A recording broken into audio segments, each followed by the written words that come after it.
Los saludamos y agradecemos su participación en este segundo día de las Jornadas Tributarias 2024.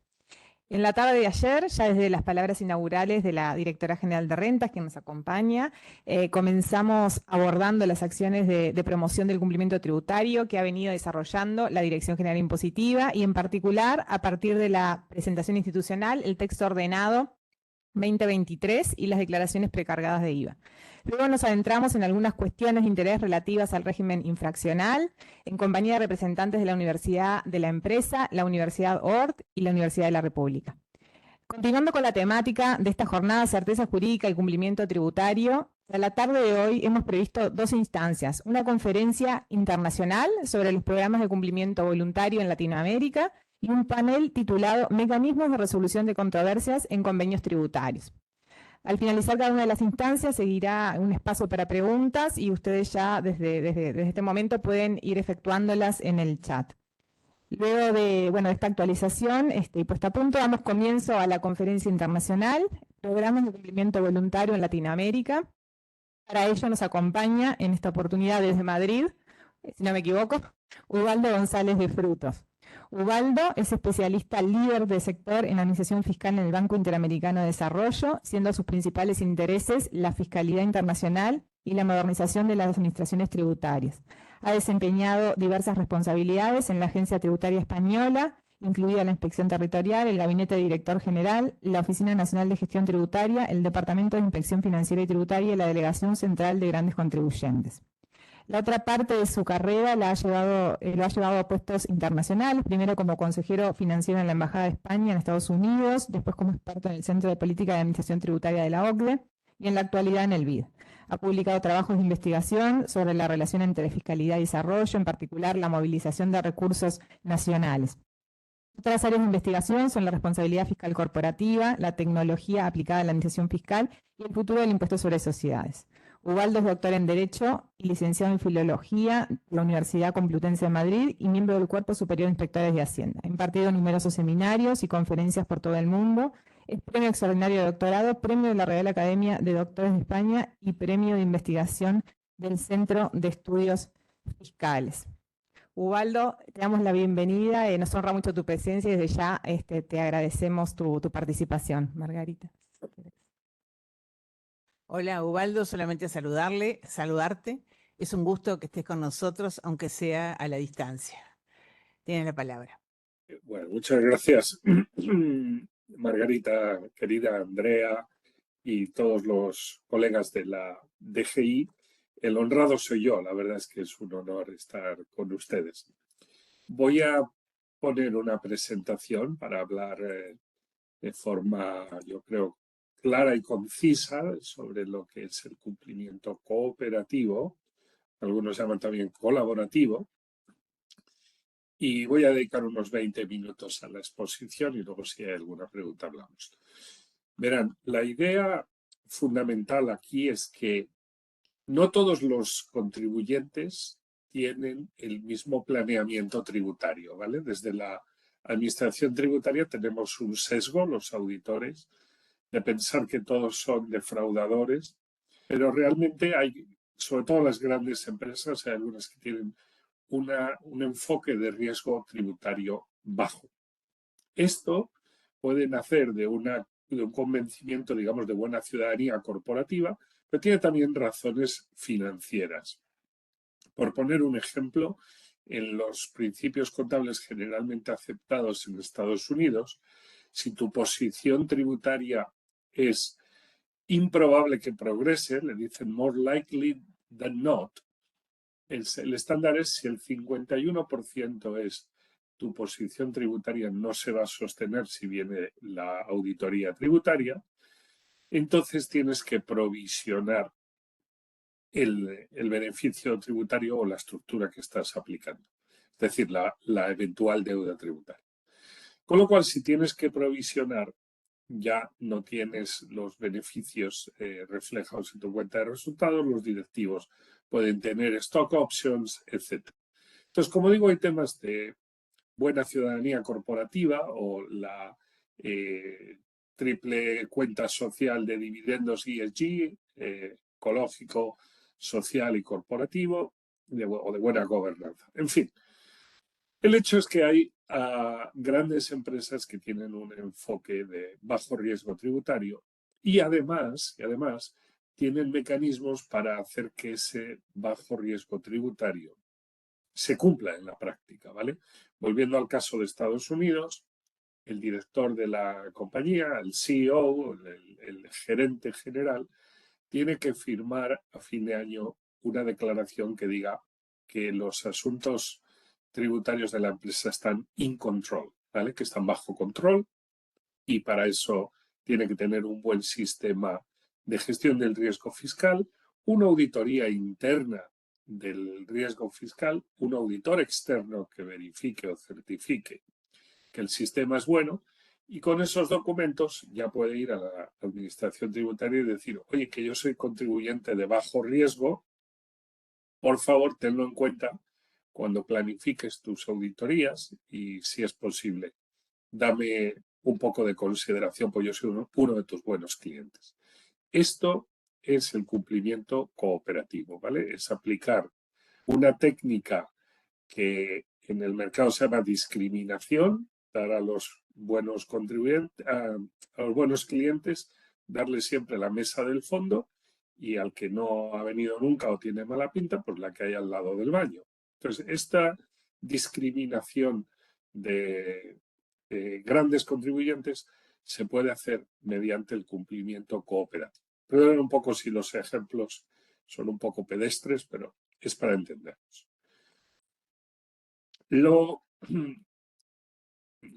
Voy a ver si puedo pasar las slides. Bueno, ¿por qué el cumplimiento cooperativo es importante? Para la administración tributaria es importante porque reduce la litigiosidad. Si hago certidumbre tributaria y respondo a las dudas del contribuyente en tiempo real, presumiblemente las declaraciones estarán bien y no habrá auditorías posteriores. A su vez, esto como que garantiza una base de recaudación.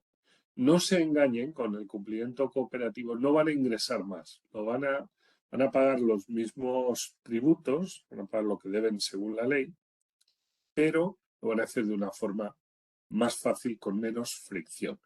Por tanto, esto mejora el cumplimiento voluntario.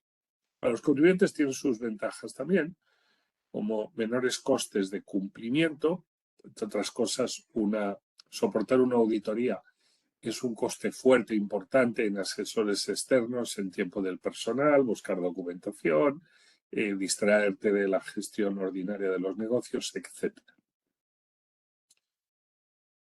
Algunas ventajas más.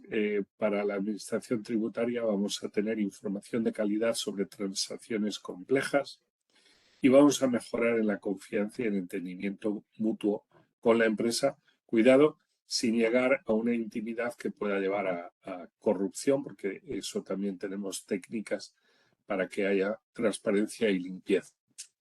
Habíamos hablado de que el contribuyente iba a cumplir con menores costes de cumplimiento. Obviamente va a tener una seguridad jurídica mayor porque le vamos a responder en tiempo real a sus dudas.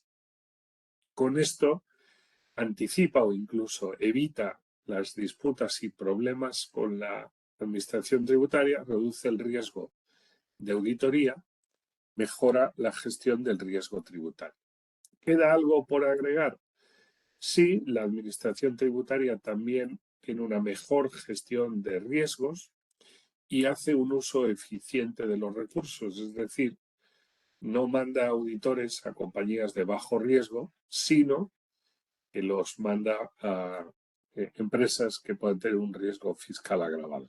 En el otro lado, por terminar con las ventajas para los contribuyentes, pues vamos a ver que mejora el clima de negocios. Las empresas van a estar más dispuestas a estar presentes en un mercado si tienen ciertas garantías de administración tributaria, de un trato justo, imparcial y exento de corrupción. Y también ellas pueden decir, yo estoy en este programa, lo cual mejora su reputación a la hora de la responsabilidad social corporativa. Entonces, básicamente, por hacer un paquete con todo esto, Si la DGI tuviera un programa como este, podría tener entre los grandes contribuyentes dos lotes. Uno de bajo riesgo, ¿en base a qué? En base a confianza justificada. Ahora explico qué es eso. Y otro de riesgo normal o riesgo agravado, que sería su principal área de auditoría, ¿verdad? La confianza justificada, que es, bueno, es una decisión corporativa, quiero decir orgánica o administrativa de la administración tributaria, de aceptar que un contribuyente tiene bajo riesgo fiscal. ¿Y eso cómo se hace?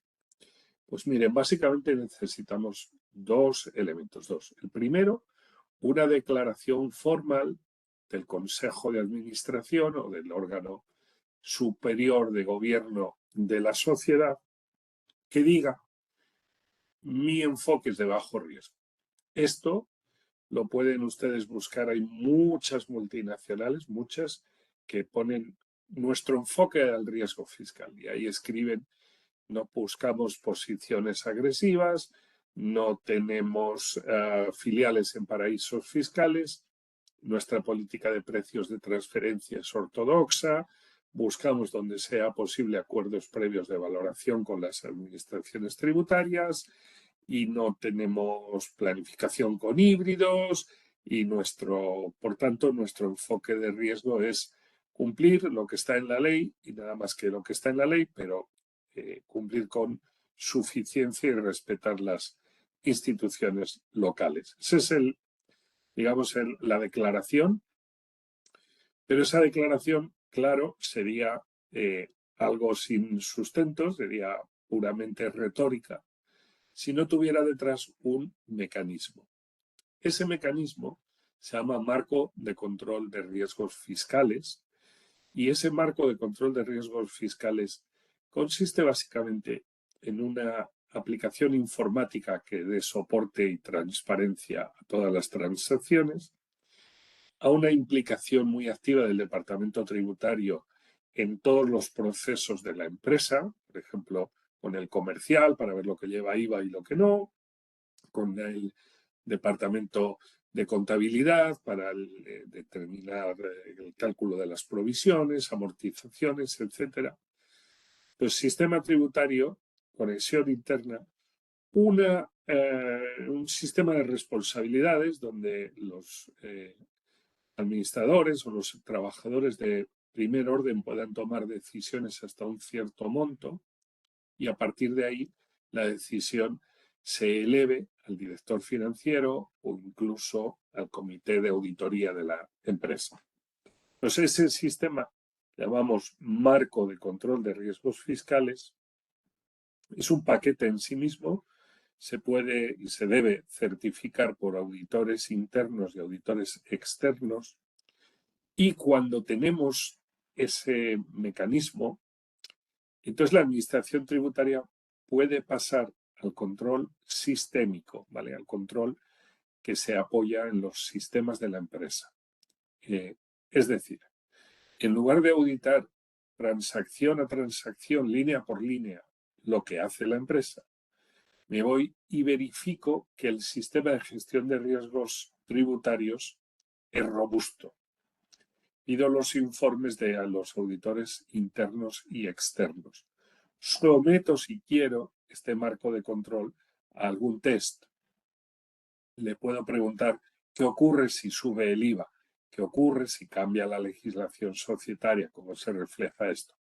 Le puedo decir cuál es la mayor decisión tributaria en términos de importe que has tenido durante el año y cómo se resolvió. Enséame los documentos, quién tomó la decisión, cuáles eran los criterios, quién firmó, etc.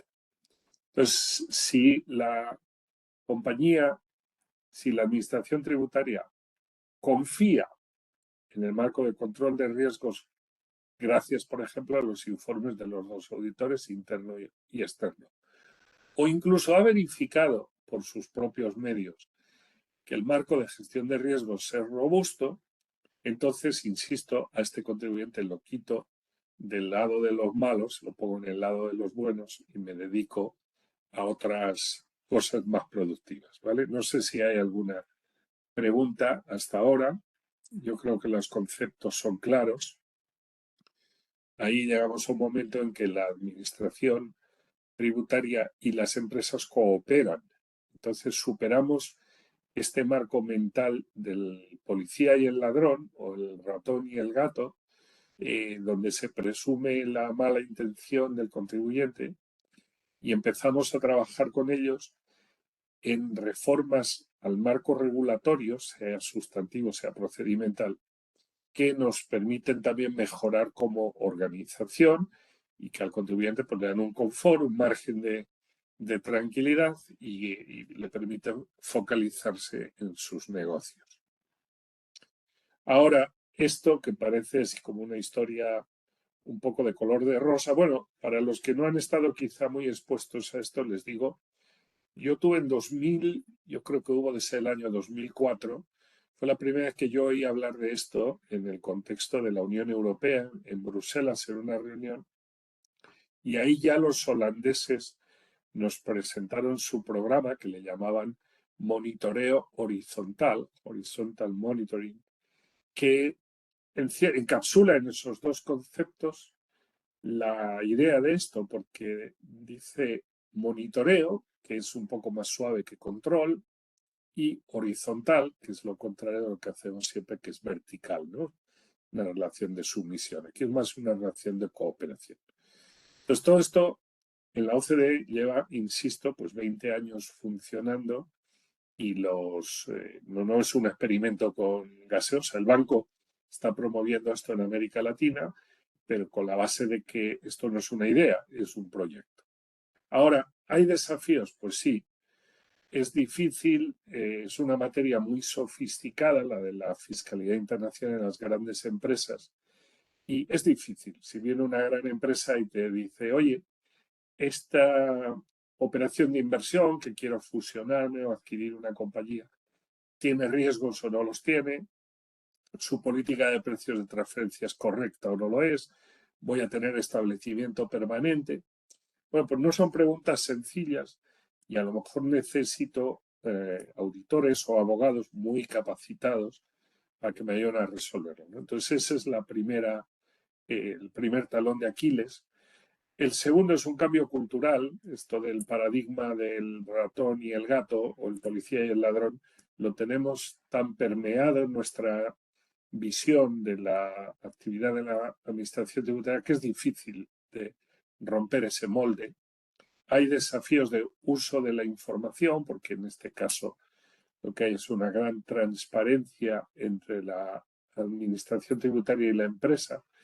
Y por último, aunque todo el mundo dice que esto está muy bien, todavía no tenemos muchos estudios que hayan evaluado en términos monetarios o en términos de horas ahorradas cuál es el verdadero valor de esto comparado con los costos, aunque estamos trabajando en eso.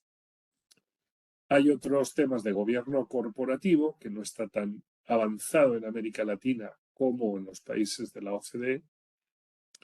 Hay un tema de recursos también para las empresas y, por último, pues de dedicación, ¿no? Aunque es verdad que las empresas grandes en América Latina, en una buena proporción, aunque hay multinacionales regionales, en una buena proporción son empresas filiales o subsidiarias de multinacionales de afuera. Entonces, hay como un buen caldo de cultivo en ese mundo. Oportunidades todas. Como digo, las multinacionales en muchos casos tienen experiencia de programas de cumplimiento en otros países. Desde luego en América Latina ya tenemos algunos países con estos programas.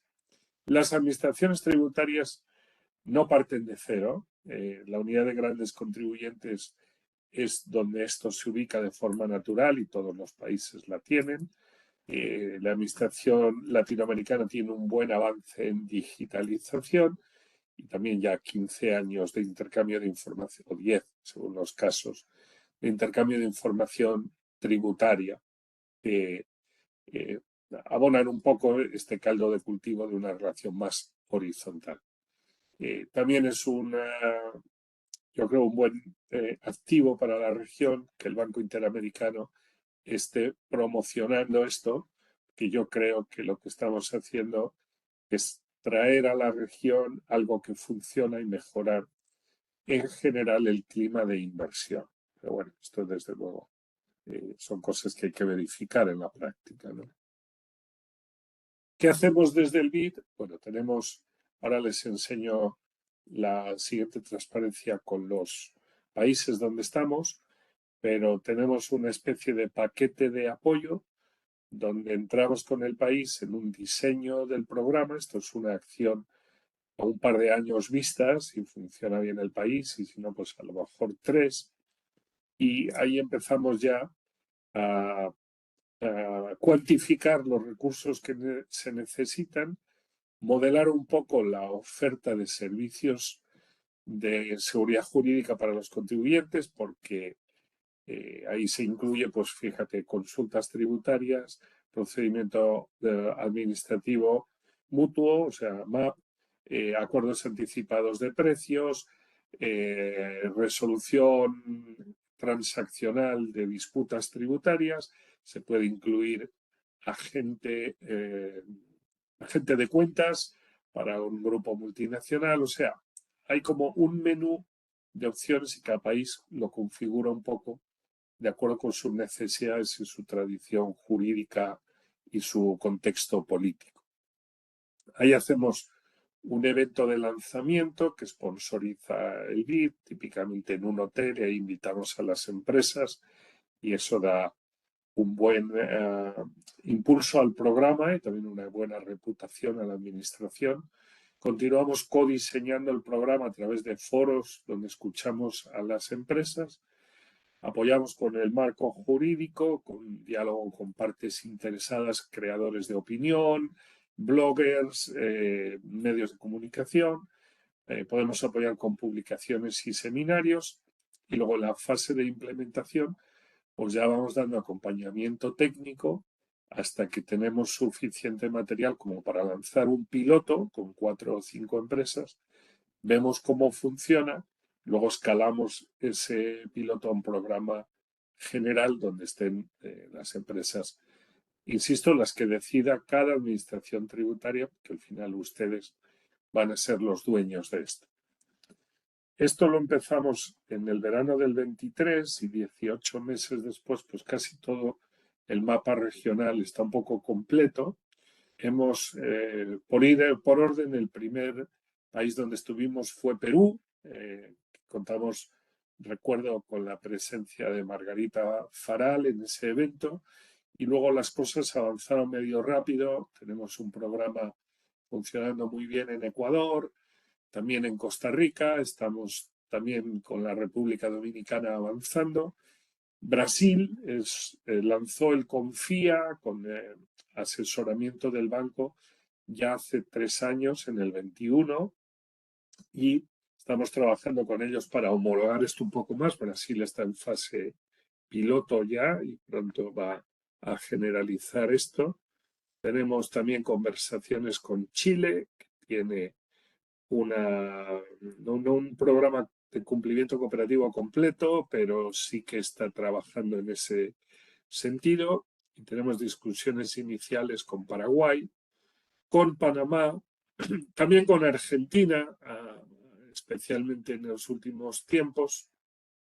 Y bueno, pues encantados de estar hoy conversando con ustedes y ojalá consideren que esto sería adecuado también para Paraguay. Entonces ya voy terminando, les cuento un poco a qué nos dedicaremos en el año próximo, que va a ser madurar y consolidar los programas de los países que ustedes han visto, donde tenemos una relación bilateral. Y también estamos trabajando a nivel regional para generar marcos legales que sean más o menos homogéneos, conversatorios de mejores prácticas, y les anticipo que vamos a hacer una semana de unidades de grandes empresas y cumplimiento cooperativo con el Instituto de Estudios Fiscales, probablemente en Madrid, en la primavera, pero todavía no sé la fecha. pero vamos ahí a compartir mejores prácticas y directrices. Estamos trabajando en un estándar para el marco de control fiscal, que creo que es valioso que sea más o menos uniforme a nivel regional. Estamos haciendo investigación con unos socios, la Universidad de Viena, de Economía y Negocios, para este tema del marco de control fiscal y algo que mencioné durante la exposición, el análisis de costo-beneficio.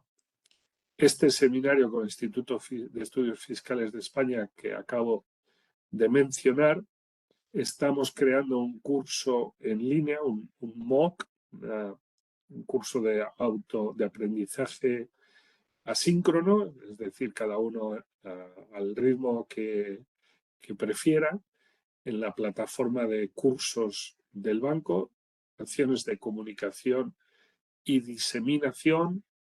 Estaríamos felices de ir a visitarles a Montevideo y hacer un evento con la gran empresa para ver la posibilidad de esto, y no tiene que ser este año, cuando ustedes estén preparados. Y también estamos trabajando para generar un programa regional de cumplimiento cooperativo que pueda ayudar, pues, por ejemplo, con análisis de riesgo conjuntos de multinacionales que tienen filiales en 6, 8, 10, 14 países de la región, y que no tiene mucho sentido que se estén siendo auditados, pues cada uno por riesgos diferentes, en momentos diferentes, con distintas técnicas y metodologías. Creemos que hay valor en un análisis de riesgo conjunto o coordinado. Incluso muchas multinacionales se someten a ese tipo de procesos voluntariamente para mostrar su transparencia, y las que no lo hacen voluntariamente las podemos evaluar de riesgos en sentido, bueno, digamos, con el poder que tiene la administración tributaria, y hacer auditorías conjuntas. O sea, el futuro empieza hoy, porque con los dos pilares de la OCDE, la administración tributaria de las grandes empresas en el futuro va a estar mucho más conectada, y con temas de country by country reporting, temas de intercambio de rulings y una serie de cosas que nos ha traído la digitalización y la globalización, que yo creo van a cambiar el panorama, el aspecto, el horizonte de trabajo, sobre todo en las unidades de grandes contribuyentes, y creemos que el cumplimiento cooperativo va a ser un aliado para simplificar el trabajo de dichas unidades y mejorar un poco el clima de negocios en el país. Entonces, esto es lo que quería contarles. De nuevo, gracias por invitarme y quedo atento a lo que quieran plantear. Bueno, muchas gracias, Ubaldo, por tu presentación. Realmente está vinculada con lo que estuvimos hablando en la jornada de ayer en relación a todas las acciones que la Administración Tributaria Uruguaya viene haciendo en lo que tiene que ver con la facilitación del cumplimiento de las obligaciones tributarias de los contribuyentes.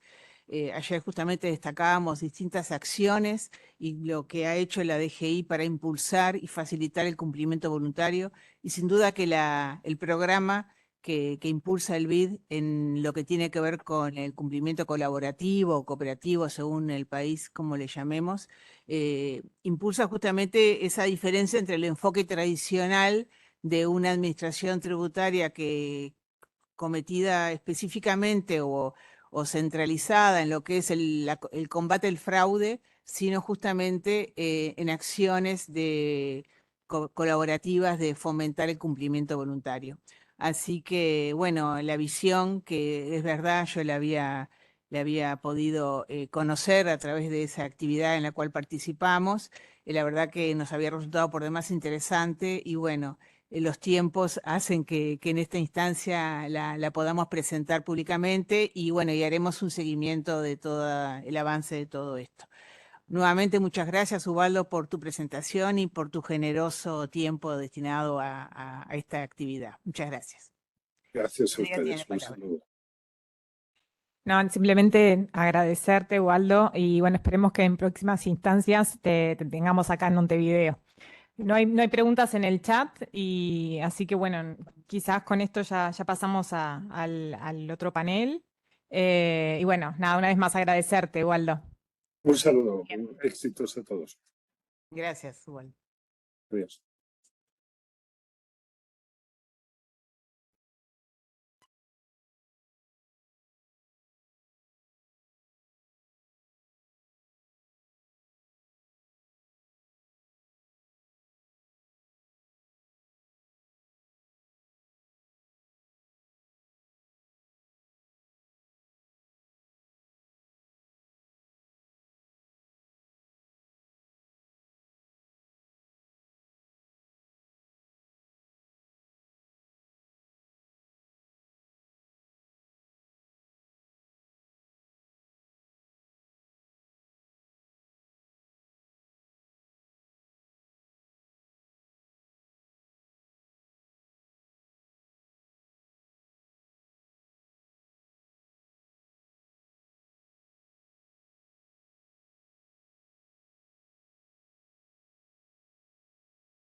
Bueno, damos entonces comienzo a esta segunda instancia prevista para la tarde de hoy, este panel que titulamos Mecanismos de resolución de controversias en convenios tributarios.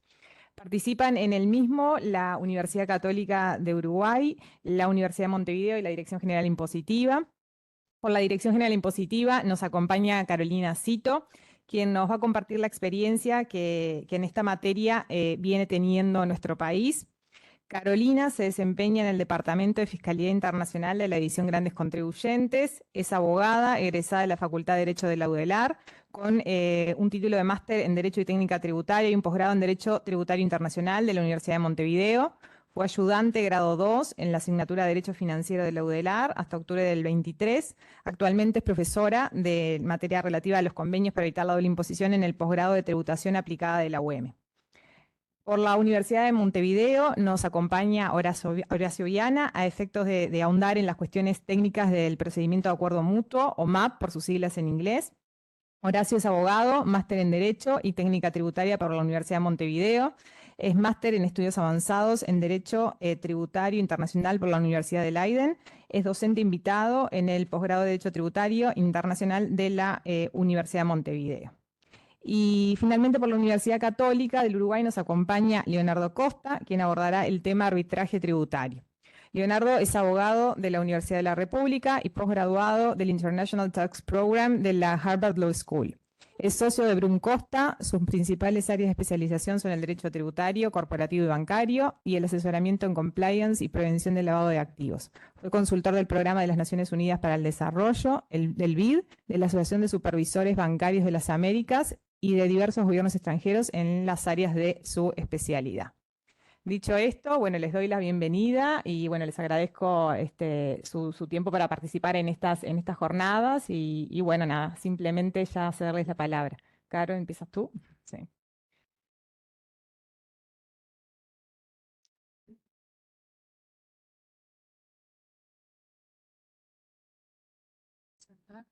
Bien.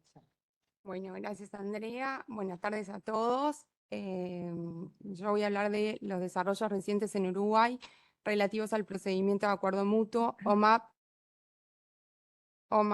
por su abreviación en inglés, de la expresión en inglés. El procedimiento de acuerdo mutuo es un mecanismo de resolución de controversias fiscales, ¿bien? A los efectos de facilitar la aplicación de los convenios internacionales para evitar la doble imposición y prevenir la evasión fiscal.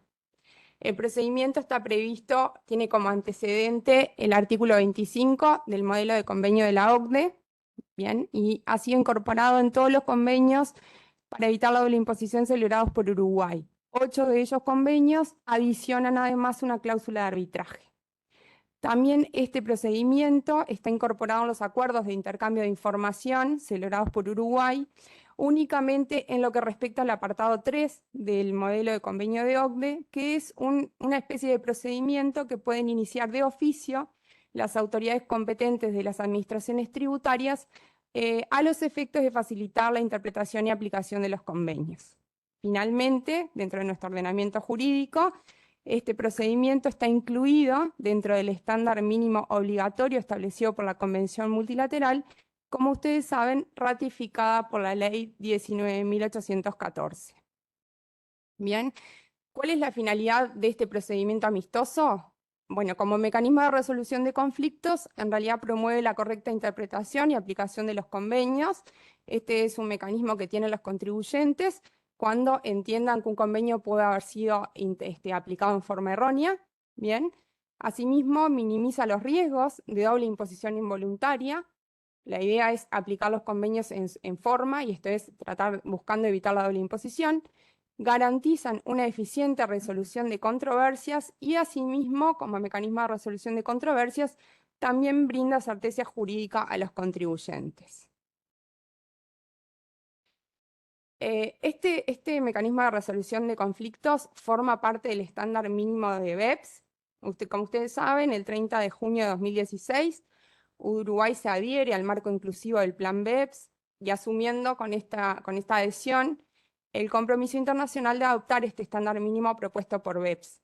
Este estándar mínimo está constituido por las siguientes acciones: la acción 5, que busca combatir las prácticas tributarias perniciosas; la acción 6, que busca impedir la utilización abusiva de los convenios; la acción 13, que es una guía sobre el uso de los informes país por país; y finalmente la acción 14, que es la que nos interesa a nosotros, que tiende a garantizar una mayor efectividad de los mecanismos de resolución de controversias. Esta acción 14 del Plan BEPS es la que promueve la implementación efectiva por las jurisdicciones del procedimiento de acuerdo mutuo. Las medidas desarrolladas en el marco de la acción 14 fueron encaminadas a reforzar la eficiencia del procedimiento de acuerdo mutuo, buscando fortalecer los programas MAP de los estados. O sea, lo que se busca a través de la implementación de esta acción es garantizar que todas las jurisdicciones tengan sus fortalezas al momento de entablar y promover este mecanismo de resolución de controversias, el procedimiento de acuerdo mutuo. Esta acción 14 del Plan BEPS culmina con un informe final en el año 2015, donde se propone un estándar mínimo. Este es un estándar mínimo, está compuesto de ciertas pautas que los países deberán implementar junto a mejores prácticas con el fin de garantizar una resolución efectiva, eficiente y oportuna de las controversias que pudieran surgir en relación a la aplicación de los convenios. Bien. A su vez, se establece un estándar mínimo y también se garantiza el cumplimiento de ese estándar mínimo por parte de las jurisdicciones, ya que los estados que se adhirieron al marco inclusivo y que tienen que implementar la acción 14 del Plan BEPS van a estar sujetos a revisión. Con respecto al estándar mínimo, bueno, y sintéticamente, ¿no? En forma concreta, les voy a dar el contenido, vamos a desarrollar un poquito el contenido de este estándar mínimo. En primer lugar, los países tienen que garantizar la inclusión de los apartados 1 a 3 del artículo 25 del modelo de convenio OCDE en sus disposiciones, esto es en sus convenios tributarios.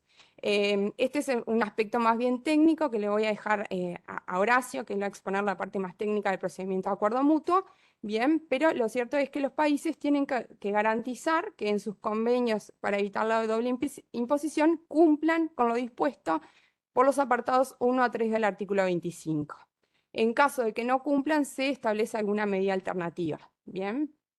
A su vez, las jurisdicciones tienen que garantizar el acceso al MAP en todos los casos. Básicamente se habla también, se pone especial énfasis en materia de precio de transferencia, en la aplicación de cláusulas antiabusos, bien, salvo ciertos casos muy excepcionales, las jurisdicciones tienen que garantizar el acceso a este mecanismo de resolución de controversias fiscales.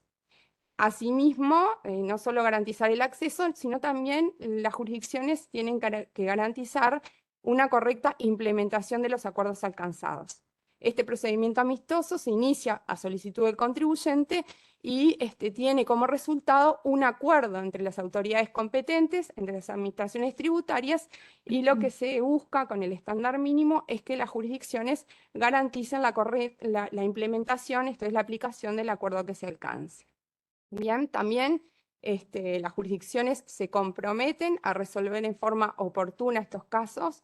En general se establece un promedio de 24 meses para la resolución de estos casos MAP, obviamente que dependerá la complejidad del asunto que se trate. Bien, también este estándar mínimo promueve por los estados la publicación de diferentes normas, guías, procedimientos. A los efectos, sobre todo lo que se busca es que los contribuyentes tengan acceso a información relativa a cómo entablar este tipo de procedimientos y ante quién. ¿Bien? Y asimismo, no solamente pautas relativas a los contribuyentes, sino también que las jurisdicciones tienen que elaborar lo que se llama un perfil MAP o MAP Profile, con información sobre las políticas y las prácticas del país relativa a estos procedimientos. Asimismo, el estándar mínimo requiere que el país brinde transparencia con respecto a la posición adoptada respecto del arbitraje. Como yo les dije hoy, la cláusula de procedimiento de acuerdo mutuo puede adicionar una cláusula de arbitraje, aunque esto no forma parte del estándar mínimo, el arbitraje en sí mismo. Pero sí lo que los estados tienen que garantizar es su posición con respecto a este mecanismo. Es decir, si es política del Estado firmar la cláusula de arbitraje, si no, si se firma en casos excepcionales y en qué casos, etc. ¿Bien? Asimismo, se busca garantizar la independencia en la resolución de estos casos, independencia con respecto a los funcionarios que realizan los ajustes tributarios. Lo que se pretende es que a los efectos de resolver los casos de acuerdo mutuo, no se vean influidos por el tema de los ajustes fiscales que la propia administración tributaria haya efectuado previamente.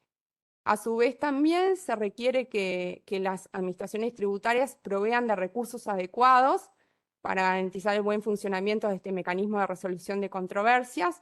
Esto dependerá, por supuesto, del inventario de casos que la jurisdicción tenga. También se requiere la presentación de estadísticas sobre los procedimientos de acuerdo mutuo que hayan sido iniciados en las jurisdicciones.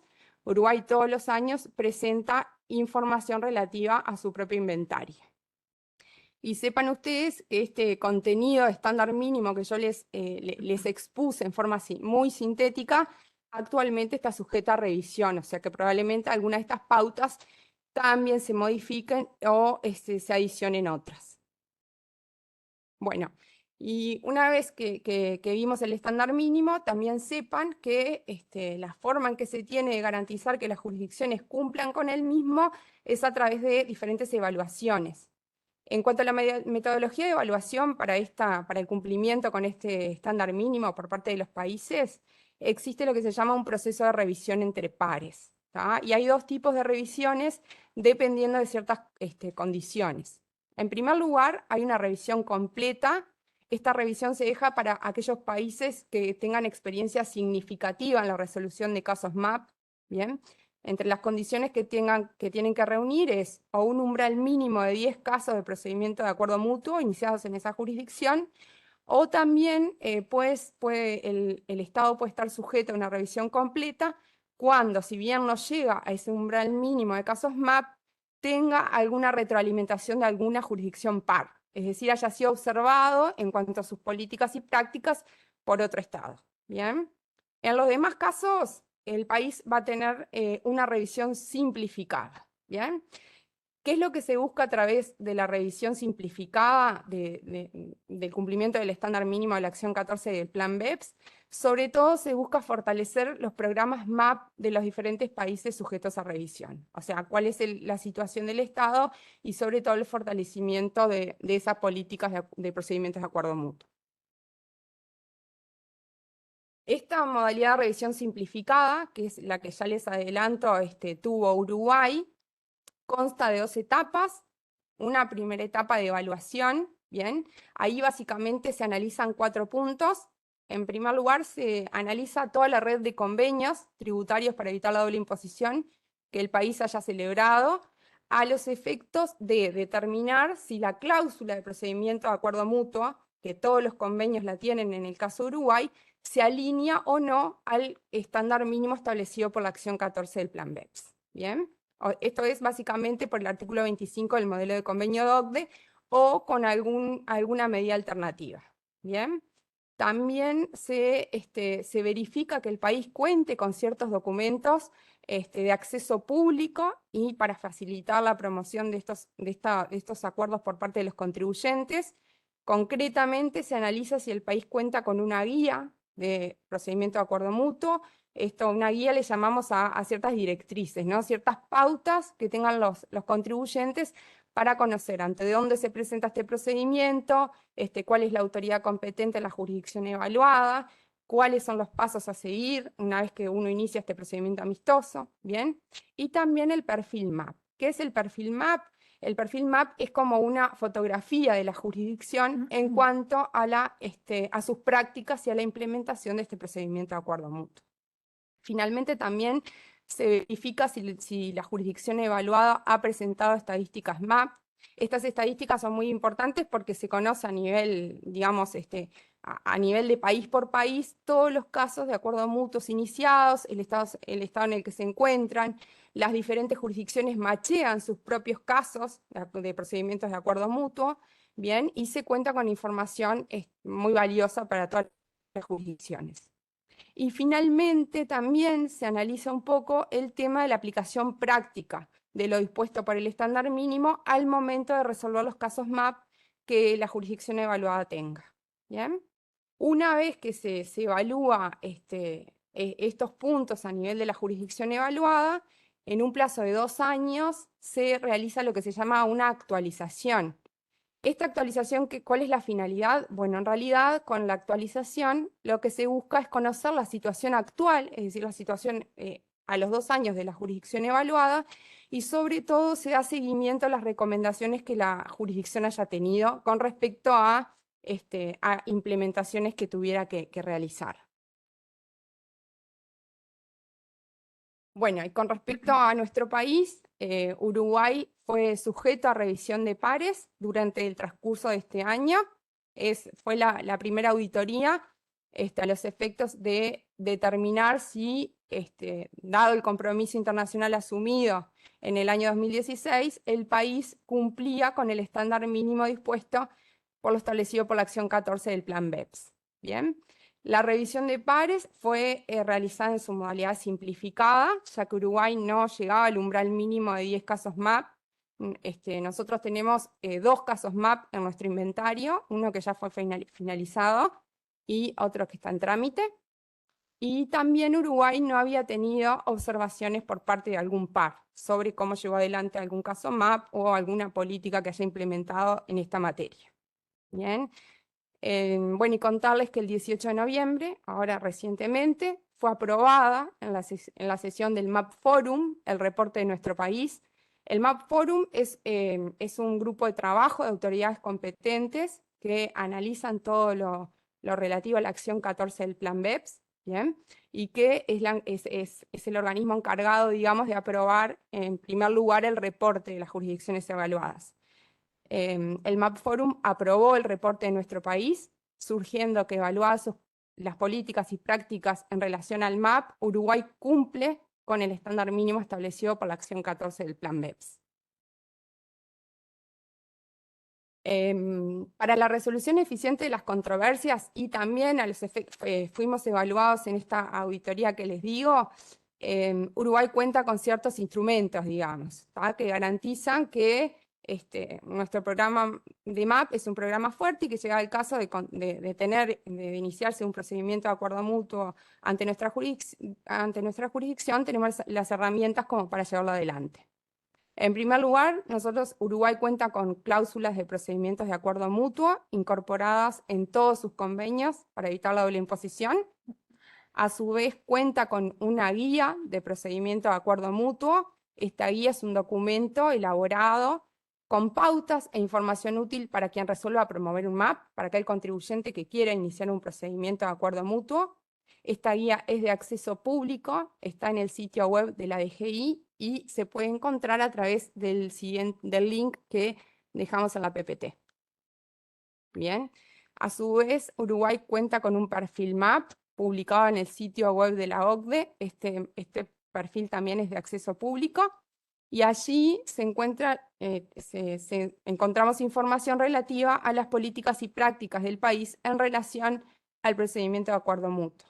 Y finalmente también contamos con un procedimiento interno a los efectos de que los funcionarios que estén involucrados en la tramitación de casos MAP puedan saber y conocer las etapas a seguir, y también se dictó una resolución a los efectos de designar representantes autorizados en el ámbito de la administración tributaria con el objetivo de lograr un diligenciamiento eficiente de las solicitudes de inicio de este tipo de procedimientos. Bueno, muchas gracias y a continuación lo dejo con mis colegas. Muchas gracias, Carolina, por la Muchas gracias, Carolina, por la presentación y bueno, felicitaciones al equipo de EMAP por la satisfactoria evaluación, que soy testigo del gran trabajo que hicieron. Acá capaz que mientras esperamos que coloquen las slides de Horacio, tengan en cuenta que el tema de la revisión simplificada, el que comentaba Carolina, es una cuestión bastante nueva en sede del Foro MAP. En un principio, cuando se sacan las acciones del plan de acción BEPS, la acción 14 lo que preveía era que cuando no hubiese casos significativos de MAP, como era el caso de Uruguay, la revisión se difería. Y bueno, y hace un par de años, si no me equivoco, surgió esta cuestión de la revisión simplificada, cosa de que todos los miembros del marco inclusivo sea la revisión completa de la revisión simplificada, pero deban de tener una revisión. Bueno, ya ahí creo que estamos casi.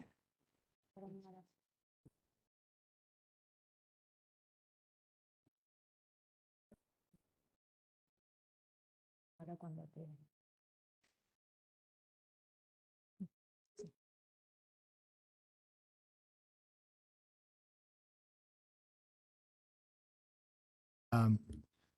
Agradecer a la DGI por habernos invitado y también a la Universidad de Montevideo por haberme designado para esta charla.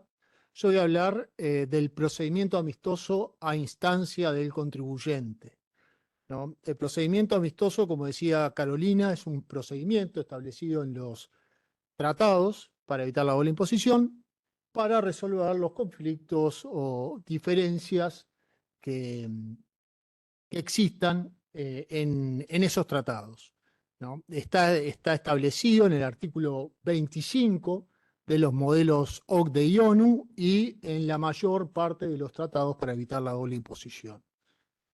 Hay tres tipos de procedimiento amistoso. El procedimiento amistoso a instancia del contribuyente, que está en los modelos, en los artículos 25.1, 2 y 5. El punto 5 es la cláusula arbitral, que yo no voy a dar esa etapa porque la va a dar el doctor Costa.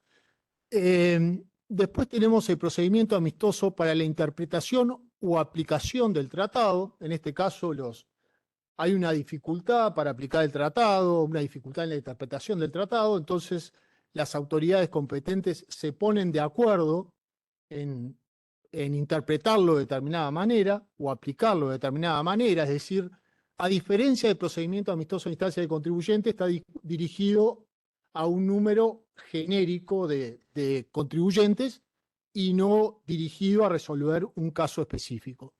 Y después tenemos otro procedimiento amistoso que está en el 25.3 en la segunda frase, que es para resolver casos de doble imposición que no están previstos en el tratado. Bueno, como decía, el procedimiento amistoso a instancia del contribuyente justamente lo que busca es resolver un conflicto respecto de la aplicación del tratado a un caso específico, ¿no? El contribuyente que considera que las acciones de uno o ambos estados implican o pueden implicar una imposición contraria al tratado, es quien puede iniciar el procedimiento amistoso, ¿no? Y esa es la finalidad. Y la naturaleza jurídica es la de un medio diplomático, ¿no? Porque las autoridades competentes no están obligadas a llegar a un resultado, obligadas a llegar a un acuerdo, ¿no? Lo que tienen que hacer es emplear sus mejores esfuerzos para tratar de llegar a un acuerdo, pero pueden no llegar a un acuerdo. Y como lo desarrolló Carolina, la acción 14 del proyecto BEPS trató de este tema. Básicamente lo que, además de otras cosas, se preocupó porque fuera más transparente, ¿no?, el procedimiento amistoso, que no quede archivado en un estado sin que se entere el otro estado, y también por la duración, ¿no?, por la eficiencia, porque decían que la crítica era que duraba mucho, y como dijo Carolina, la media que se propone la OCDE es que dure 24 meses, más allá de que eso en general no se cumple, ¿no? En primer lugar, ¿cómo se inicia? Se inicia con la presentación de la solicitud por parte del contribuyente, ¿no? Lo que dice justamente en pos de la transparencia, lo que dice la acción 14 del proyecto BEPS es que una vez que se recibe la solicitud, se tiene que notificar a la otra autoridad competente para que esté al tanto, ¿no? Eso es lo que dice. Y contrariamente al principio general de derecho internacional público, se puede presentar aunque no se haya litigado o aunque se esté litigando, ¿no? Igual se puede presentar el procedimiento amistoso. Y en esta etapa, el Estado, la autoridad competente ante el cual se presenta, lo puede rechazar si no se cumple con ciertas formalidades básicas, ¿no?, ciertos requisitos básicos. Básicamente, acá va a depender un poco de la redacción que tengamos del artículo 25.1, ¿no? Pero primero vamos a precisar una persona. Entonces, vamos a tener que tener suficiente identificación de quién se está presentando, ¿no? Se puede dar cierta discusión si es persona o no es persona, pero primero vamos a tenerlo suficientemente identificado.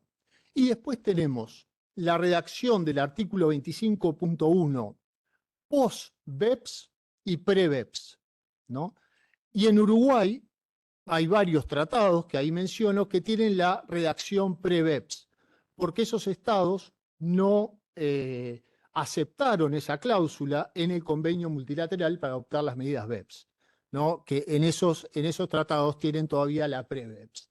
En la post-BEPS lo que yo preciso es una persona que considere que las acciones de uno o ambos estados resultan o puedan resultar en una imposición contraria al tratado, y lo puede presentar ante cualquiera de las autoridades competentes. O sea, tengo una persona que lo puede presentar ante cualquiera de las autoridades competentes, lo que puede abrir a que se puedan presentar residentes de terceros estados a solicitar procedimientos amistosos. Y la redacción pre-BEPS, acá sí hay que hacer un análisis, un análisis más detallado, porque la puede presentar ante el estado de su residencia o nacionalidad, en caso de que la cláusula en cuestión sea el artículo 24.1 del modelo OCDE, la cláusula de no discriminación, ¿no?, que refiere a nacionales, no a residentes, ¿no? Entonces, en este estado, si no se presenta ante la autoridad competente del estado de su residencia, la va a considerar inadmisible, y acá termina el procedimiento amistoso. Está en el caso de Uruguay, la autoridad competente es la Dirección General Impositiva. El otro análisis que se tiene que hacer en esta primera etapa para ver si es admisible es si se presentó en plazo. 3 años a partir de la primera notificación, ¿no? Primera notificación, que puede ser un acta final de inspección, una vista previa, ¿no? La OCDE en los comentarios plantea casos donde se tendría que tener al contribuyente por notificado, por más de que no hubo una notificación personal, que a mí me parece discutible porque el artículo dice 3 años de notificado, ¿no? Pero bueno, están estos casos planteados en los comentarios. Y bueno, y si no se presentó en plazo, se termina acá el MAP también, el procedimiento amistoso, porque no se presentó en plazo. Después está el tema de si tiene que cumplir con las guías de la DGI, las guías de la autoridad competente, en este caso las guías de DGI. No hay requisitos, más allá de los que establecí en el modelo OCDE, formalismos que deban seguirse. Lo que sí se deben evitar son los formalismos excesivos, o sea, si no está en el listado de las guías, por más de que yo pueda hacer este análisis de admisibilidad y hacer el análisis de si es razonablemente suponer que es justificada, que es la próxima etapa, yo ya debería admitir, ¿no? Admitir el procedimiento amistoso. Y en lo que es el análisis de admisibilidad, se limitaría a lo que dije antes, ¿no? Ver que el contribuyente esté suficientemente identificado, que el estado ante el cual se presentó sea el estado correcto. Ahí tenemos el tema de si se admite que se presenten, por ejemplo, agentes de retención, residentes de terceros estados, ¿no? Y después que se haya presentado en plazo. Todo lo demás, a mi criterio, entraría dentro de la siguiente etapa, que es la etapa unilateral, que la vamos a ver ahora. Una crítica que se puede hacer a las guías de DGI es el tema de la traducción, ¿no? Especialmente si estamos ante documentación en inglés. Parece que hoy el idioma inglés es muy genérico, ya hay mucha gente en DGI que habla bien el idioma, además que muchas veces el propio procedimiento amistoso se va a llevar a cabo en inglés. Entonces, exigir la traducción pública, por ejemplo, en un asunto del precio de transferencia, que puede tener hojas y hojas, me parece un poco excesivo. Creo que debería flexibilizarse lo que es la traducción cuando estamos ante idioma inglés, más allá de que con eso se cumple con la ley 15441. Y después los documentos públicos deberían legalizarse o apostillarse, y después se establece que supletoriamente se va a aplicar el decreto 500-991. Una vez que el Estado considera o admite la solicitud de procedimiento amistoso, se pasa a la etapa unilateral, donde básicamente analiza 2 cuestiones: si se considera justificada y si la puede resolver por sí mismo. ¿Tá? El artículo dice que las acciones de uno o ambos estados resulten o puedan resultar en una imposición contraria al tratado. Es decir, no es necesario que se haya efectivizado esa imposición contraria al tratado. ¿Tá?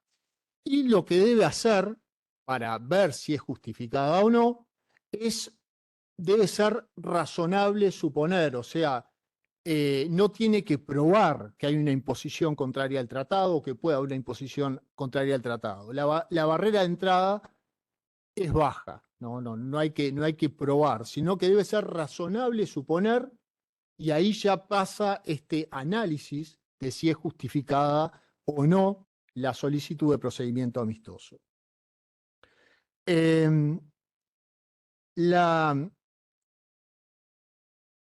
Mediante el procedimiento amistoso se pueden resolver casos de doble imposición jurídica o económica, por el artículo 9.2, pero no es necesario que haya doble imposición, no se exige un mínimo de impuestos, aplica aunque haya elusión, evasión, fraude, salvo que esté expresamente establecido lo contrario, como existe para los ajustes correspondientes en los tratados, que ahí menciono, ahí hay una excepción para el caso de fraude, no se sujeta al pago de impuestos, ¿tá?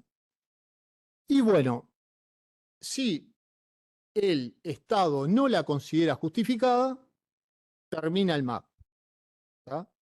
Y esto fue una de las cosas que trató de evitar la acción 14 del proyecto BEPS, ¿no? Porque decían, no la considero justificado, la archivo, y no se enteraba nadie de las solicitudes de MAP. Entonces lo que hizo fue modificar la cláusula para que el contribuyente pueda presentarla en cualquiera de los estados contratantes, y si mantiene la versión anterior, tiene que adoptar un mecanismo para notificarle al otro estado de que no la considera justificada. Y eso es, digámoslo, hoy en día puede ser más relevante de diferencia entre admisible y justificado, ¿no? Yo creo que en caso de duda se debe optar por que sea no justificado y notificar al otro estado. Y lo otro, una vez que la encuentra justificada, puede o puede parecerle,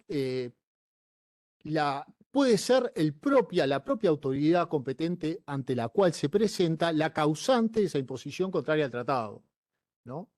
Y en ese caso puede considerar que el contribuyente tiene razón, ¿no? Y resolver la imposición contraria al tratado, adoptar los ajustes, ¿no? O sea, la propia autoridad competente adopta los ajustes para resolver esa imposición contraria al tratado. Bueno, en ese caso también termina acá el procedimiento amistoso, sin que se haya pasado todavía a la etapa bilateral, ¿no?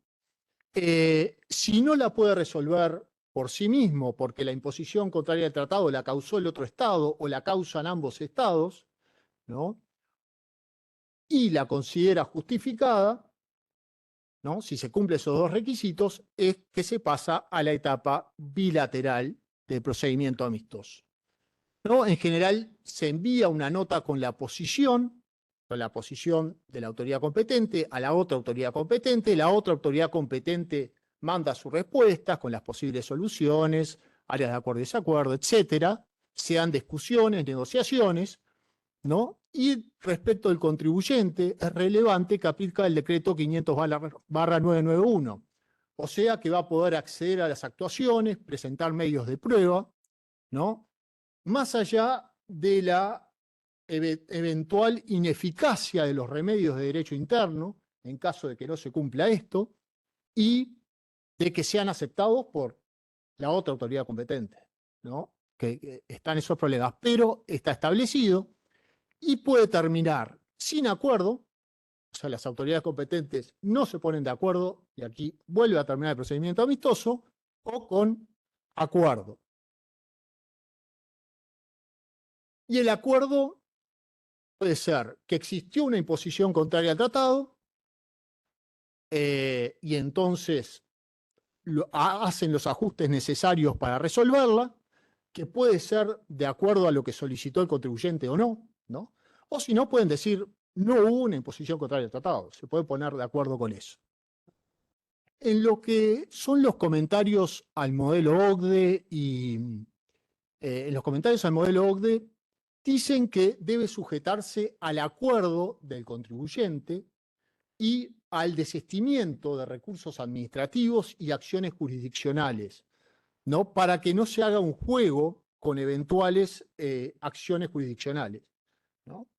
Yo creo que la manera de implementarlo sería por un acto de determinación firme y el desistimiento de eventuales recursos y acciones jurisdiccionales en los que haya iniciado el contribuyente. Creo que debería, en cierto plazo, ¿no? Debería sujetarse a eso para no generar ese juego con recursos y acciones jurisdiccionales. Después, por último, la cláusula establece que es independiente de los plazos de caducidad internos, ¿no? Entonces, si hay que hacer, si el acuerdo amistoso implica alguna devolución al contribuyente, hay que devolverle, aunque los haya caducado por derecho interno el derecho del contribuyente, ¿tá? Hay dos tratados que no tienen esa referencia, que son Chile y Suiza. O sea, ahí iríamos a los plazos de caducidad internos. Pero yo entiendo que la solicitud de un procedimiento amistoso es una gestión fundada por el contribuyente del artículo 77 y que de todas maneras suspendería el plazo de caducidad, ¿tá? Y bueno, esta es la presentación. Cualquier consulta a las órdenes. Muchas gracias.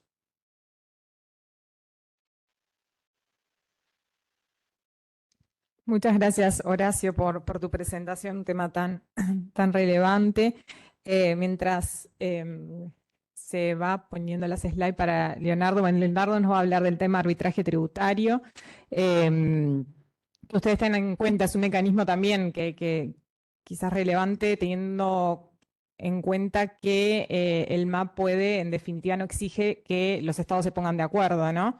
Un mecanismo que es bastante resistido en la región. Vamos a ver quizás un poco bajo qué argumentos. Y bueno, pero que capaz que sí no deja de ser importante en un contexto donde las soluciones multilaterales cada vez van a ser más comunes, ¿no? Bueno, nada, quizás ya estamos por ahí. Al público que nos está escuchando, anímense a formular sus preguntas o comentarios en el chat. Bueno, ya estamos. Bien, Leonardo.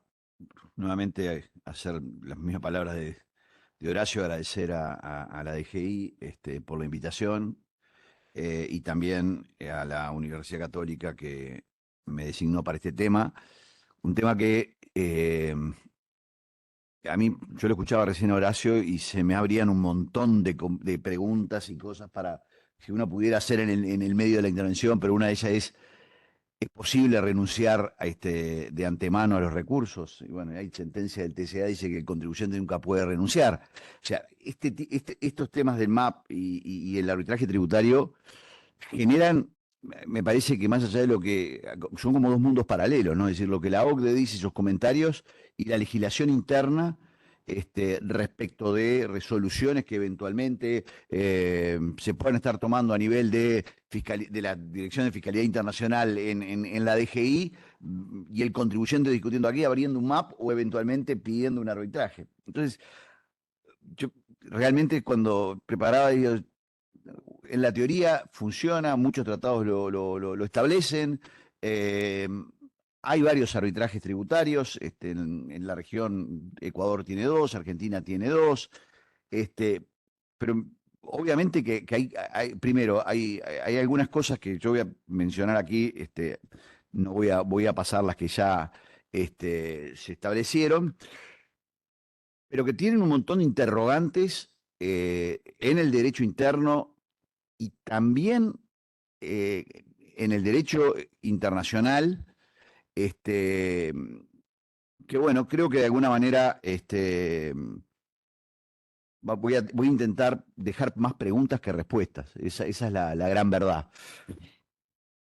Está claro que el arbitraje, al igual que el MAP, se puede, se inicia eventualmente cuando el contribuyente lo establece o cuando no hubo un acuerdo directamente en el MAP en donde los estados pueden ser sometidos a este arbitraje. Hay algunos casos de algunos países que dicen, bueno, transcurrido cierto tiempo en que el MAP no ha funcionado, se podría abrir la puerta para un arbitraje.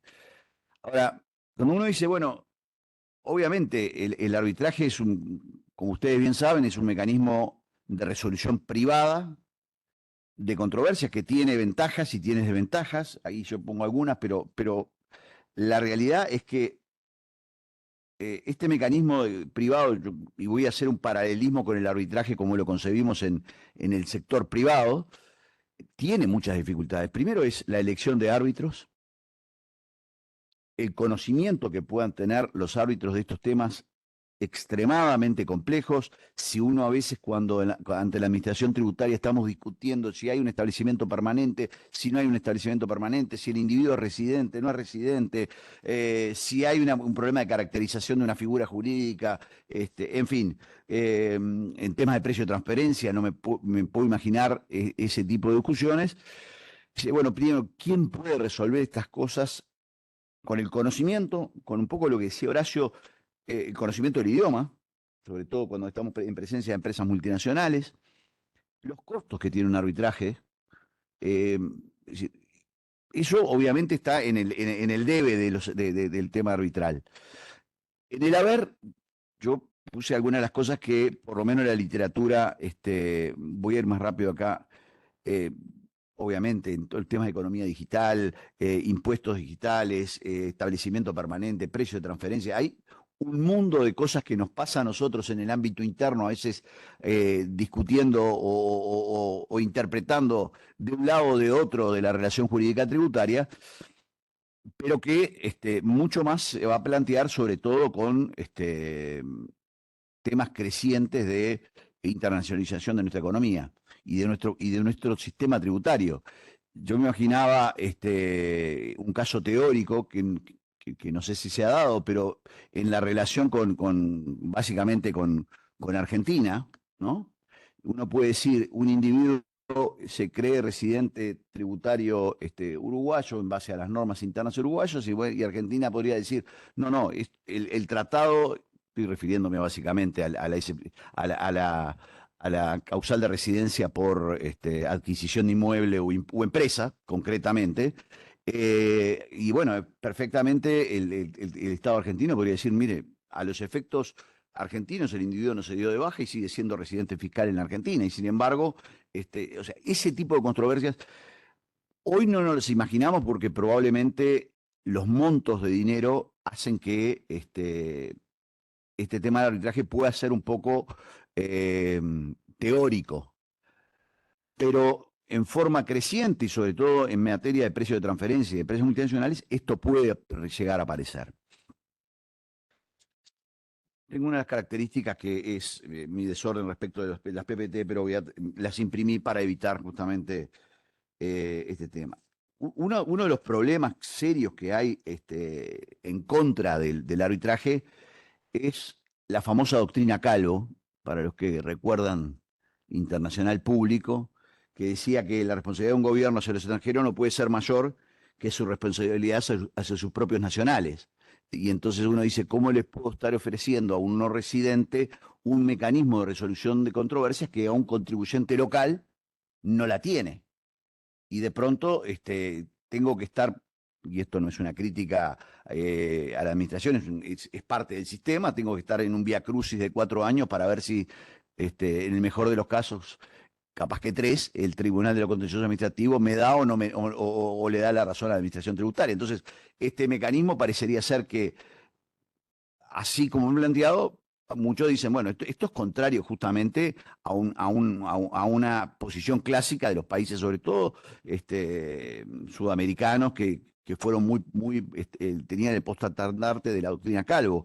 Y es una prórroga de jurisdicción también compleja.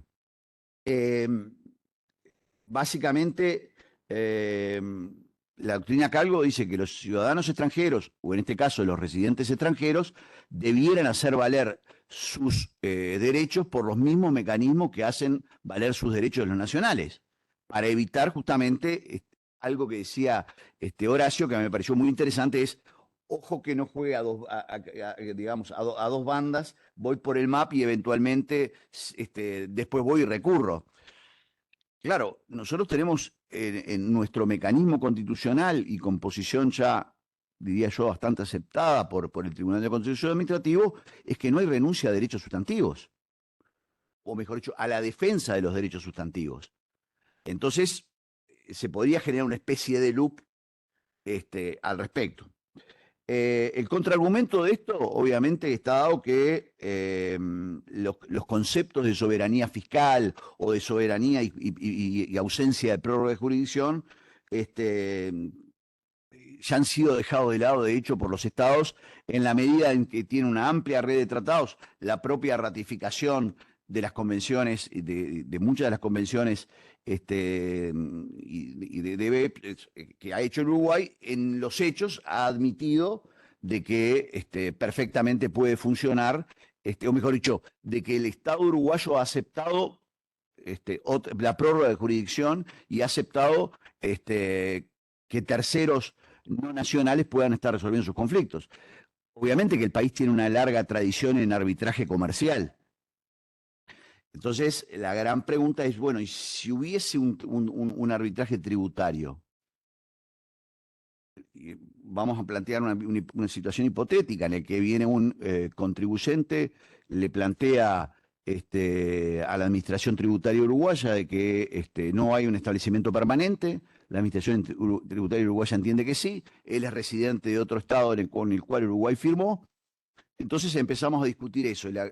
Y imaginemos además que la Administración Tributaria Uruguaya tiene un acto de determinación, dice que efectivamente el caso planteado teórico hay un establecimiento permanente y por tanto le hace los ajustes fiscales correspondientes. Y mientras tanto yo estoy discutiendo por otro lado. La pregunta es, ¿debo recurrir acá o debo ir por otro lado? Y si uno como abogado local diría, señor, usted recurre acá y después ve si a nivel de MAP plantea algo, plantea arbitraje o no plantea arbitraje, pero yo no podría dejar nunca de lado este mecanismo. Entonces, me parece que se pueden generar ciertos loops. No obstante eso, yo creo que es un mecanismo interesante, no para casos actuales y concretos, como que estoy planteando, me imagino, que la veo a Marcia ahí, pero por Fiscalía Internacional, no por ella, diciendo, no, acá hay un establecimiento permanente y el contribuyente diciendo, no, no hay. Bueno, ese caso que es actual y concreto parecería ser que es muy difícil llevarlo a un arbitraje y escaparme de la jurisdicción interna porque puedo llegar a tener la preclusión de recursos administrativos o lo que fuera. Parece ser más un mecanismo digamos, en el que yo no estoy ante una inspección tributaria concreta. Estoy ante una situación teórica en la que estoy planteando de si efectivamente en una hipótesis tal o cual puede haber establecimiento permanente o el estudio de precio de transferencia entre dos jurisdicciones que hacen que cada una de ellas adjudique rentas y eventualmente generando una doble imposición económica. Digamos, no, acá tenemos un problema que hay una disociación entre los criterios de la administración uruguaya con la administración brasilera, por decir el ejemplo. Entonces, esa es la primera cosa que a uno le genera. No obstante, tenemos algunos tratados que establecen la posibilidad. Las ventajas, obviamente, cuando uno dice, ¿por qué tendría que haber arbitraje tributario? Yo creo que la imparcialidad y la neutralidad es un elemento interesante a tener en cuenta, especialmente cuando los dos estados están pugnando por ver cuál es la posibilidad de quedarse con una porción de renta o del impuesto que se trate. Obviamente que esa imparcialidad se da también porque se pueden estar evitando las presiones que uno u otro, legítimas me refiero, no presiones ilegítimas, sino las presiones naturales que tiene un Estado para proteger su base tributaria. Entonces, el arbitraje podría ayudar justamente a que esa disputa de bases tributarias en las cuales legítimamente cada país tiene el interés de quedarse con la porción que le corresponda, no sea en detrimento de la real aplicación del tratado. Obviamente que se reduce la politización, en el sentido no de política como de politización, como me refiero a política tributaria, no otro tipo de politización. Muchas veces se dice, y una de las críticas que tienen los MAPs es, los MAPs son influenciables, comillas, en el sentido de que cada uno de los dos estados firmantes van a tratar de proteger más bien su posición tributaria más que al contribuyente, y por tanto acá en esta posición el contribuyente se podría ver beneficiado por la imparcialidad del árbitro. Tiene que tener carácter vinculante necesariamente el arbitraje, y acá viene el tema de si Uruguay, más allá de la legislación, más allá de la cláusula que pueda estar prevista en algunos tratados, si está acorde con su legislación interna o si Uruguay debiera, y la respuesta mía es que sí, avanzar, si es que esa es la posición del Estado uruguayo, a concebir cómo podría acceder, si en qué caso se podría acceder al arbitraje y cómo hacer para esta doble jurisdicción que hay, doble jurisdicción en el sentido, tomando las palabras de Horacio, de que yo podría estar jugando en el acuerdo, digamos, vía MAP y a su vez también en la vía de legislación interna, que parecería ser de que no es el óptimo del mecanismo. Obviamente que el arbitraje podría como ventaja dar una certeza y reducir la incertidumbre en la aplicación del tratado, despolitiza y transparenta el conflicto, promueve obviamente la cooperación internacional, y eso es bastante obvio. Después, en las contras, obviamente que hay una percepción de inequidad inexorable que estaría dada. ¿En qué sentido? Que los grandes contribuyentes pueden estar accediendo a mecanismos vía arbitraje más favorables que los pequeños contribuyentes que estarían discutiendo a nivel de la jurisdicción nacional con herramientas menos fuertes o con la posibilidad de que, en definitiva, la administración no considere su punto de vista y tener que estar luchando temas de complejidad inusitada ante tribunales jurisdiccionales nacionales que de pronto no tienen el conocimiento y la expertise. Obviamente que los arbitrajes tienen mucho costo y mucha complejidad. Yo decía los problemas que hay de encontrar árbitros internacionales en estos temas. Hay un tema de falta de consenso, ¿no? El arbitraje, más allá de que hay mucha literatura en favor del arbitraje, todavía está en juego alguna de la aceptación generalizada. Hay una posible erosión de la soberanía fiscal, sin duda, porque los estados tendrían que estar en sus potestades tributarias y en sus facultades de supervisión tributaria cediendo en favor de un particular. Es un tema que a muchos países, más allá de que estamos muy acostumbrados que el Uruguay lo haga en el arbitraje comercial, aún en el arbitraje comercial 2x3 se encuentran voces que dicen cómo puede ser que el Uruguay esté aceptando una prórroga de jurisdicción de este tipo y que terceros estén resolviendo este tipo de cosas. Obviamente que esto ya lo vimos. Y el otro tema que me parece que es relevante es cómo puede de alguna manera intervenir el contribuyente si es que el arbitraje prospera o si los países aceptan el arbitraje tributario. Tiene que ser optativo para el contribuyente. El mecanismo debía ser básicamente el mecanismo de un citral.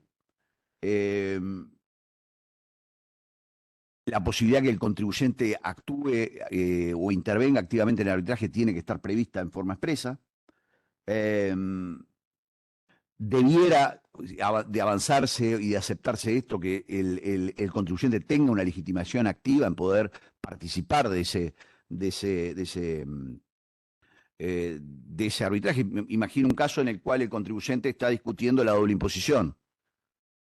Dos estados que están diciendo yo tengo la potestad tributaria, bueno, el contribuyente debería, si es que esto prospera, tener algún rol. Yo simplemente, hace poco en la International Bar Association, este año, da la casualidad que es un juez integrante de la Corte de Justicia de México, y además fue compañero mío de clase hace muchísimos años atrás. Hizo una conferencia muy interesante que está publicada en Tax Notes, y leo simplemente lo que él dice. Dice: creo que el arbitraje representa un mecanismo de resolución de conflictos más coherente para abordar las preocupaciones por el desequilibrio de poder. Además, nos saca la dañina unilateralidad que a veces ha caracterizado al régimen fiscal internacional y evidentemente no es apropiada para hacer frente a las BEPS. Por último, en cuanto a la cesión de soberanía que se dice que implica el arbitraje, lo cierto es que un concepto de autosuficiencia fiscal ya no es concebible en nuestro mundo globalizado. Un problema internacional exige una solución internacional y esto se aplica tanto a la regulación normativa como a los mecanismos de resolución de controversias. Yo estoy de acuerdo con esto. También es cierto que es México y está al lado de Estados Unidos. Y que él fue además director del SAT antes de ser integrante de la Corte y tuvo que negociar muchas cosas con Estados Unidos. Entonces entiendo la posición desde la lógica de la unilateralidad que muchas veces estar al lado de Estados Unidos implica. El contribuyente al final del día es el que sufre las consecuencias de no existir un MAP. ¿Debería poder solicitar el arbitraje contra uno o ambos estados involucrados en el MAP? Son preguntas que aún no hay respuesta. ¿Debería tener el derecho de impugnar un acuerdo alcanzado en el MAP? Y parecería ser que sí, que debiera tener de la posibilidad de tener algún recurso ulterior. El tema es en cuál de las dos jurisdicciones. ¿Podría saltearse el MAP por completo e ir directamente al arbitraje? Es otra de las preguntas que de antemano la respuesta parecería ser que yo tendría que dar tiempo al MAP, por lo menos en eso que la doctora Cito recién decía de los 24 meses con promedio. Yo debiera darle la posibilidad que los estados se pronuncien para poder ir a un arbitraje. Y si al final de cuentas, y para terminar, más allá de que yo creo que para llegar a un estadio de arbitraje tributario internacional falta madurez en el sistema, además de que creo que tiene que haber cambios legislativos concretos, porque hay que resolver algunos problemas de doble carril, como quien dice que existen. Al final del día dice, bueno, el rol del contribuyente en el derecho internacional debe existir, porque al final del día el derecho internacional tiene por objeto principal no únicamente dirimir las contiendas entre los estados, sino sobre todo tomar al individuo como esencia y base del sistema jurídico internacional. Entonces, me imagino que vamos a ir, no en breve, pero vamos a ir hacia un arbitraje o hacia mecanismos de arbitraje internacionales. Lo más parecido que tenemos quizás sea Costa Rica, digamos, la Corte Interamericana, que no he visto que en Uruguay nadie acudiendo a la Corte en un caso o a la Comisión, pero en teoría los temas tributarios podrían llegar a accederse o denunciarse una vez agotados todos los mecanismos internos. Entonces, yo creo que en el futuro el mecanismo va a existir, va a ser una exigencia también de los estados partes de OCDE. Sí creo que en Uruguay no me imagino que pueda estar involucrado en muchos casos de arbitraje, por lo que decía hoy, costos, expertise y algunos problemas jurídicos internos que existen. Muchas gracias.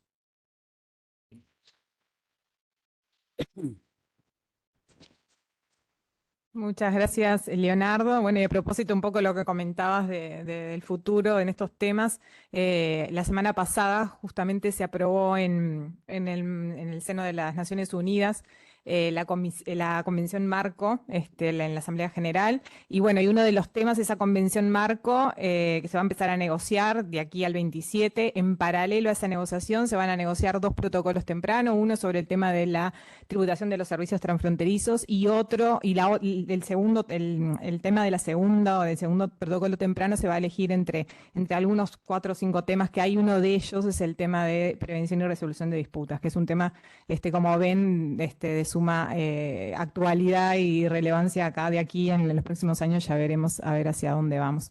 No hay ninguna pregunta en el chat. No sé si ustedes, los ponentes, quieren hacer algún comentario. ¿No? Bueno, sí, ya vi, pero bueno, es siempre Muy bien. No, Bueno, yo lo que sí, decía es que, o sea, lo que yo me imaginaba, o que lo que me imagino es sujetar el acuerdo amistoso a un acto, creo que un acuerdo amistoso se tiene que implementar a través de un acto de determinación. Entonces, sujetarlo a un acto de determinación firme y al desistimiento de los eventuales recursos y acciones jurisdiccionales que haya iniciado el contribuyente de modo de poder implementar eso, más allá de que sí, como solución Yo comparto radical. contigo, Horacio, y creo que si no se podría generar hasta contradicciones en eventuales soluciones. El problema está, y recuerdo algún caso por allá por el 2011, 2012, en donde, y esto no es una crítica, es un dato real de lo que pasó, donde la administración tributaria le decía al contribuyente, llegamos a un acuerdo, pero vos no impugnes. Y los contribuyentes, yo sufrí yo fui uno de los que firmé un acuerdo y después viene un contribuyente y dice, yo voy a impugnar, yo no te acompaño, pero lo acompañó otro abogado, y finalmente el tribunal le dijo, no es válida la renuncia. Entonces, a mí lo que planteo, yo estoy de acuerdo contigo de que debiera ser una condición. El problema está en que el concepto de defensa que tiene nuestra Constitución es tan fuerte que tendría que haber va a pasar mucha agua bajo el puente. Esa es mi duda y mi dilema, digamos, porque no tengo solución. bueno, muchas gracias. Con esto creo que ya podemos dar por finalizadas la jornada de hoy y bueno, las jornadas tributarias de este año.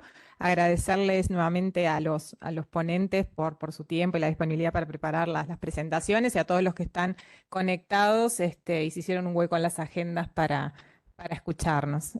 Bueno, sin más, bueno, finalizamos entonces las jornadas y bueno, que tengan buena tarde.